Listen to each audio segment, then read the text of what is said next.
दादासाहेब फाळके पुरस्कार, ठीक आहे, याला चित्रपटसृष्टीतील सर्वोच्च पुरस्कार मानला जातो दादासाहेब फाळके पुरस्कार. आणि 55वा दादासाहेब पुरस्कार नुकताच जाहीर करण्यात आला.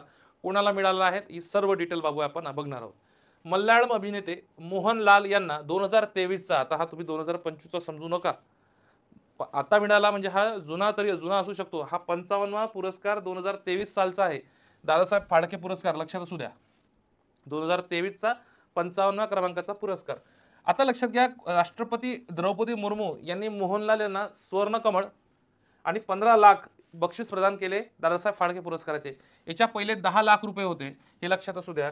16 शाहरुख खान जवान या चित्रपटासाठी सर्वोत्कृष्ट अभिनेता, राणी मुखर्जी, मिसेस चॅटर्जी आणि विक्रांत मेस्सी 12वी फेल, हे तुम्हाला माहित असेल, तुम्ही बघितलं असेल. तर सर्वोत्कृष्ट अभिनेत्यामध्ये 12 फेल आणि जवानसाठी शाहरुख खानला मिळाला आहे. तसंच आता हा 55वा आहे. 54वा पुरस्कार 2022चा मिथुन चक्रवर्ती यांना मिळाला होता, मिथुन चक्रवर्ती. आणि 53चा पुरस्कार 2021चा वहिदा रहमान यांना मिळाला होता. मग इथं गोला करताना आता लक्षात घ्या, इथं तर खूप मोठा कंटेंट आहे.